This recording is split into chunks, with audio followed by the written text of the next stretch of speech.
আগে একটা প্রতিবেদনে বলেছিলাম যে মির্জা ফখরুল ইসলাম বিবিসিকে দেওয়া এক সাক্ষাৎকারে যে মন্তব্য করেছেন সেটা 111-এর দিকে ইঙ্গিত দিচ্ছে। সেই বক্তব্যকে কেন্দ্র করে রাজনৈতিক অঙ্গনে তোলপাড় হচ্ছে।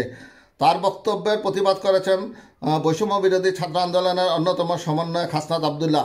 তিনি বলেছেন নতুন রাজনৈতিক দলের উত্থানকে হুমকি মনে করছে বিএনপি, যার পরিপ্রেক্ষিতেই মির্জা ফখরুল ইসলাম এই ধরনের বক্তৃতা বিবৃতি দিচ্ছেন। নতুন রাজনৈতিক দলের উত্থানকে বিএনপি মহাসচিব ফখরুল ইসলাম আলমগীর হুমকি বলে মন্তব্য করেছেন বলে মনে করছেন বৈষম্য বিরোধী ছাত্র আন্দোলনের আহ্বায়ক হাসনাত আবদুল্লাহ।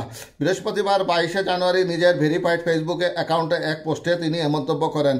বিএনপি মহাসচিব মির্জা ফখরুল ইসলাম আলমগীরের দিকে ইঙ্গিত করে এই সমন্বয়ক লেখেন, বিএনপির একজন সিনিয়র নেতা আওয়ামী লীগের সাথে বিএনপির কোনো দ্বন্দ্ব না থাকার কথা বলেন অকপটে, অথচ তিনি ভুলে গেলেন এই আওয়ামী লীগ বাংলাদেশের রাজনীতিতে ফ্যাসিজম কায়েম করেছে, গুম খুন ও গণহত্যা করে বাংলাদেশকে অরাজকতার শীর্ষ চূড়ায় নিয়ে গিয়েছে। এত সব অন্যায় অনাচার ও জুলুম নিপীড়নের দায় এড়িয়ে বিএনপি আওয়ামী লীগকে রাজনৈতিক ব্ল্যাঙ্ক চেক দিতে বিন্দুমাত্র দ্বিধাও করলেন না। আবার তিনিই বললেন আওয়ামী লীগ নির্বাচনে আওয়ামী লীগ অংশগ্রহণ করলে বাংলাদেশ জাতীয়তাবাদী দল বিএনপির কিছু আসে যায় না। অথচ উনি ভুলে গেলেন এই আওয়ামী লীগই বিগত 3বারের জাতীয় নির্বাচনে সাধারণ মানুষের ভোটাধিকার হরণ করেছে।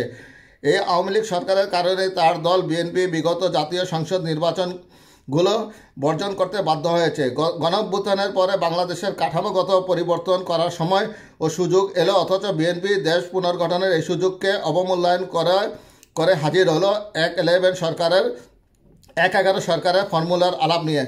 ওদিকে অন্তর্বর্তী সরকার যখন দেশ সংস্কারের কাজে নিয়োজিত হলো, তখন বিএনপি এসে বলল এই সংস্কার করার ম্যান্ডেট বর্তমান অন্তর্বর্তীকালীন সরকারের নেই। অথচ বিএনপি এই কথা ভুলে গেল গণঅভ্যুত্থানের ফলে গঠিত হওয়া সরকারের ম্যান্ডেট 60-70 ভাগ ভোট পেয়ে নির্বাচিত হওয়া রাজনৈতিক দলের চেয়েও বেশি। আবার দেশ ও দেশের জনগণের আকাঙ্ক্ষার পরিপ্রেক্ষিতে গণঅভ্যুত্থানের পরে একটি নতুন রাজনৈতিক দলের প্রয়োজনীয়তা উপস্থিত হলো জনসমক্ষে। ঠিক এ কারণেই ফ্যাসিবাদ বিরোধী ও জুলাই স্পিরিট ধারণকারী ছাত্র জনতা সম্মেলনে যখন নতুন একটি রাজনৈতিক দলের উত্থান হওয়ার আভাস পেল, ঠিক তখন বিএনপি সেটিকে চিহ্নিত করল তাদের দলীয় স্বার্থের বিরুদ্ধে হুমকি হিসেবে। একটি জাতীয় দৈনিকের বরাত দিয়ে তিনি লেখেন, ছাত্র জনতার সম্মেলনে নতুন একটি রাজনৈতিক দল গঠনের উদ্যোগ বানচাল করতে বিএনপি ও আওয়ামী লীগের শীর্ষ নেতৃবৃন্দের মাঝে উদ্বেগ ও শঙ্কা আদান প্রদান হয়েছে। অর্থাৎ বিএনপি বাংলাদেশের রাজনীতিতে পুনরায় আওয়ামী লীগের অবাধ প্রবেশ করতে দিলেও ছাত্র জনতার সম্মেলনে নতুন একটি রাজনৈতিক দলের উত্থান দেখতে চায় না।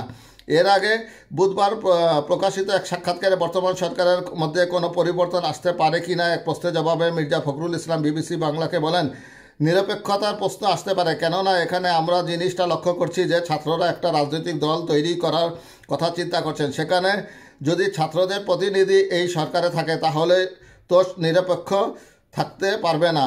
কিন্তু যদি তারা মনে করে যে সরকারে থেকেই তারা নির্বাচন করবেন, তাহলে তো রাজনৈতিক দলগুলো মেনে নেবে না। মূলত এই বক্তব্যের জেরেই হাসনাত আবদুল্লাহ কড়া প্রতিবাদ জানালেন। পাশাপাশি আলাদা আলাদা পোস্টে অন্তর্বর্তী সরকারের ছাত্রদের পক্ষ থেকে থাকা 2 উপদেষ্টা নাহিদ ইসলাম ও আসিফ মাহমুদ সজীব ভুঁইয়া বক্তব্য দিয়েছেন।